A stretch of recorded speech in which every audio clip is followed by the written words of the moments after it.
Would a facelift benefit me? Do you think a facelift will benefit me? I have sagging near the side of my lip area. I am 49 years old. I also, just for the record, have a chin implant. My chin was done 15 years ago. One doctor said he will make the incision on the side of the ear and go in the lobe. Another said he will make the incision on the side of the ear and also part of the back of the hairline. What's your opinion? Thank you for your question. 49 years old, and you're asking, will a facelift benefit you? You mentioned in your question that you've had a chin implant done several years ago, and you've gone to two doctors at least. One wanted to do a lift with one particular type of incision which appeared to be shorter, and another one wanted to do a lift where the incision extended into your hairline. So it seems to be, first of all, the question of whether or not you need a facelift is pretty well established if two surgeons recommended some type of facelifting procedure. You mentioned you're bothered by the skin that's next to your lips, and I believe you're probably referring to the mesolabial folds. So you're dealing with the realities of cosmetic surgery, in that every surgeon does surgery their own way in a way that they feel provides the best results. I'm a cosmetic oculofacial plastic surgeon, a member of the American, fellow, I should say, of the American Society of Oculofacial Plastic Reconstructive Surgery, board certified by the American Board of Cosmetic Surgery in full body cosmetic surgery. I do a lot of facelifts, and I've seen over the 20 years of practice in both Manhattan and Long Island an evolution and a lot of variability in the way facelifts are performed. And I can simply conclude this, that someone like yourself, and although you submitted a couple of good photos, you didn't include just a side view from either side straight on, but much of the decision is based on physical examination and communication between you and the doctor.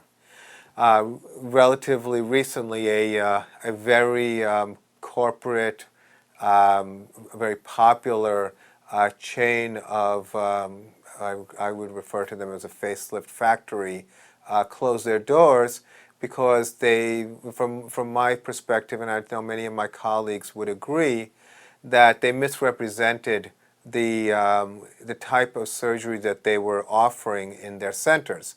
Basically, they were advertising procedures which were more extensive face and neck lifts that showed beautiful results, and then delivering limited procedures that at high volume and low prices, which was really just a formula for ultimate failure. The mid-2000s, a lot of named short scar, quick recovery facelifts came into popularity. It was a time when the field of cosmetic surgery just expanded exponentially, reaching a larger number of people who wanted these procedures, but wanted also a wider range of affordability. What I learned over that time, and I think a lot of my colleagues would agree, is that even when you do a very good job and you get a significant improvement, people want the best results possible. Now, what that means is that based on what you're willing to tolerate, afford, and what you expect, I would suggest that the doctor who wants to make the incision further back behind the ear may perceive that you want a much tighter neck. When we define facelifting, in our practice we define facelift as a procedure that elevates the cheeks, the jawline, the jowls, and the upper part of the neck, while a face and neck lift, which involves the incision in the back of the ear, involves a lower part of the neck, and it's typically when there's a lot more laxity and tends to be in people who are a little bit older. So understanding what the expectation would be, I think you shouldn't be limited by the length of the incision. One of the things that really got a lot of people in trouble was the belief that a smaller incision meant less surgery. But reality is you can do a lot of surgery with a smaller incision, but what limits you with a smaller incision is how much mobility you can achieve and how much skin you can deal with. When my youngest patient for facelifting was 37 years old, and even people who have not that much skin, we do end up taking a decent amount as part of the lifting procedure. It's not only a skin procedure, the true procedure is actually what happens underneath the skin, dealing with a layer called the SMAS, or superficial muscular aponeurotic system. So I have seen in my practice patients come who had extensive long incisions and they still had a lot of neck laxity because the extent of the procedure was not as much as the extent of the incision.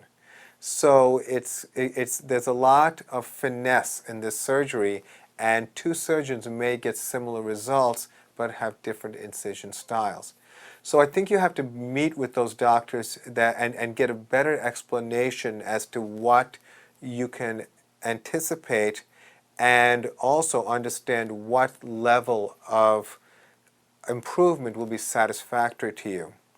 For most of my patients who are in your age range, usually a facelift is what we end up doing, because they are very happy to improve the mesolabial folds and improve the jawline and get improvement of definition of the neck. And very often they don't have that much extra skin, and it doesn't justify a more extended incision behind the hairline. But it does justify going behind the ear a certain amount, so that when you have all this extra skin, you have somewhere to tailor. So again, I think meeting with the doctors and understanding the details, I think that no matter how many doctors you ask, you will always get different opinions. So you have to ultimately find the doctor you're comfortable with and move forward from there.